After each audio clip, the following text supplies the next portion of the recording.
سوره نبأ یعنی خبر در مکه مکرمه نازل شده است و از 40 آیت عبارت است.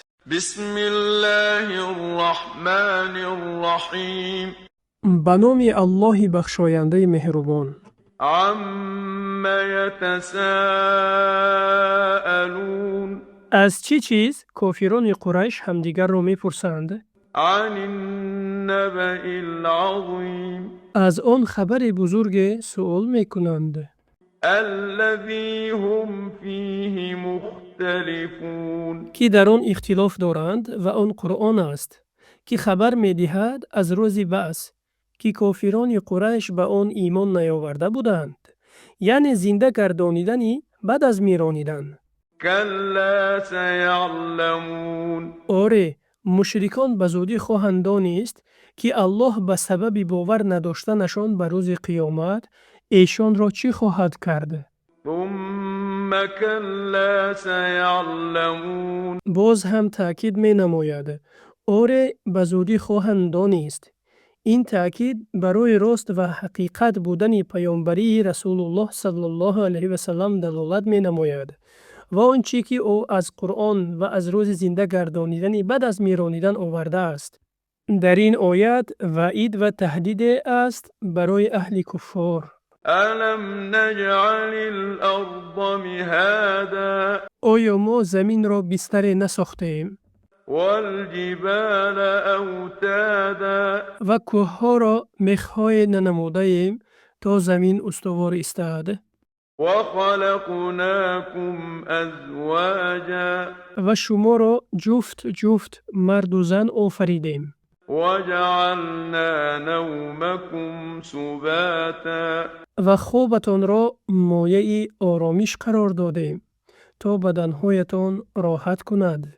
وجعلنا الليل لباسا. و شب را پوششتان قرار دادیم که با تاریکی شما را فرا می گیرد، چنان که در بردارنده لباس را می پوشاند. وجعلنا النهار معاشا. و روز را وقتی تلاش معاش یعنی کسب قرار دادیم تا برای آبادی حیات خود سعی و کوشش نمایید. وبنينا فوقكم سبعا شدادا. و بر بالای سرتان 7 آسمان استوار بنا کردیم که در آن شکافی و نقصان نیست. وجعلنا سراجا وهاجا. و خورشید را چراغ روشن آفریدیم. وأنزلنا من المعصرات ماء ثجاجا. از ابرهای باران افشان آبهای فراوان نازل کردیم لنخرج به حبا ونباتا. تا با وسیله آن دانه و نباتات بیرایاندیم برای مردمان و حیوانات. وجنات الفافا. و به وسیله آن نیز بستان‌های در هم پیچیده را عطا فرماییم. إن يوم الفصل كان میقاتا. بیگمان روز داوری یعنی قیامت روزی است معین برای اولین و آخرین. یوم ينفخ في الصور فتأتون افواجا. روزی که در سور دمیده می شود و شما آنگاه گروه گروه می آیید، یعنی همه امت با همراهی پیشوایانشان می آیند، یعنی در کرنه پوف کرده می شود و همه از قبرهایشان می خیزند و برای حساب آیند. وفتحت السماء فكانت ابوابا. آسمان شکافته شود و هر سوراخی دری باشد تا فرشتگان از آن دروازه ها فرود آیند. وسيرت الجبال فكانت سرابا. و کوه ها بعد استوار بودن روان ساخته شود و چون سراب نیست و نابود گردد. إن جهنم كانت مرصادا. بیگمان جهنم کمینگاه است در انتظار کافران و برای آنها آماده شده است للطاغین مآبا و برای سرکشان بازگشتگاه است لابثین فیها احقابا زمانه های دراز در آنجا ابدی باشند لا يذوقون فيها بردا ولا شرابا در آنجا نه هوای خنک می چشند و نه نوشیدن های فوره می نوشند إلا حميما وغساقا فقط آب جوشان و خون و چرک می نوشند جزاء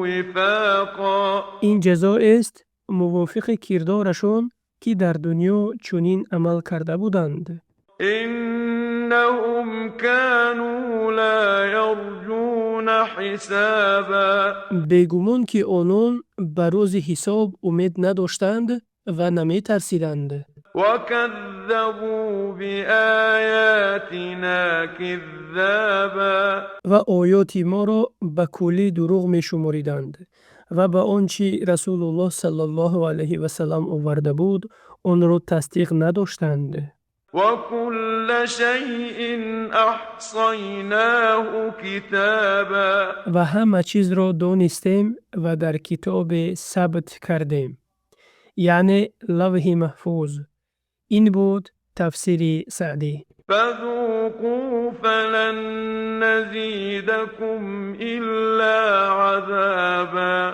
پس طعم تلخی عذاب را بچشید ای کافران که در حق شما جز عذاب نخواهیم افزود إن للمتقين مفازا البته پرهیزگاران را کامیابی بزرگ است آنان کسانی اند که از پروردگار خویش می ترسند و عملهای شایسته می کنند و به داخل شدن جنت کامیاب می شوند حدائق وأعنابا و برایشان نیز بستانها و درختان انگور وكواعب أترابا و دختران نوجوان همسین و سال وكأسا دهاقا و جامهای پر از شراب لا يسمعون فيها لغوا ولا كذابا و آنها در آنجا نه سخن بیهوده می شنوند و نه دروغ جزاء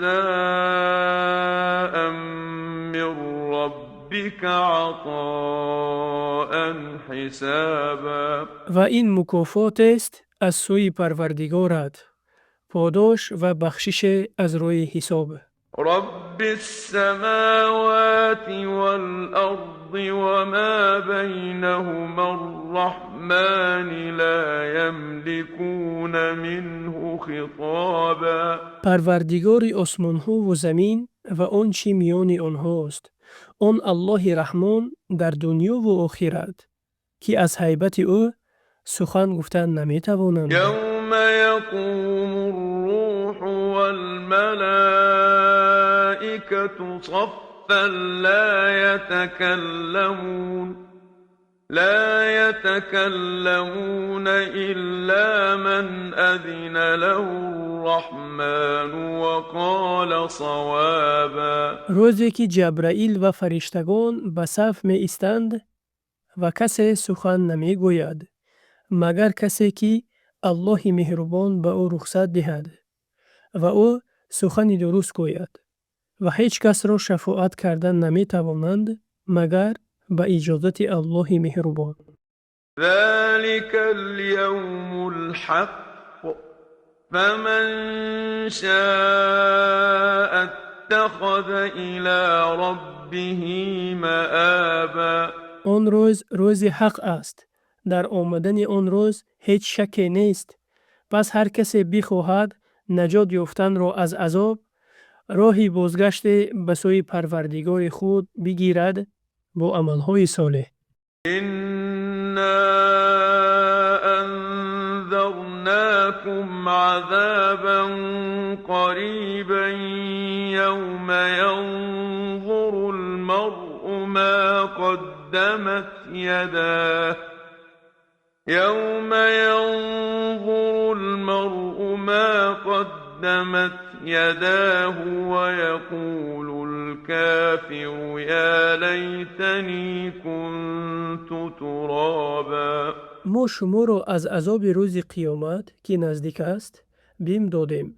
روزی که آدمی هر چی را که پیش و پیش فرستاده است از عمل نیک یا بد می بیند و کافر از سختی حساب می گوید ای کاش من هلاک می بودم و باز زنده نمی شدم.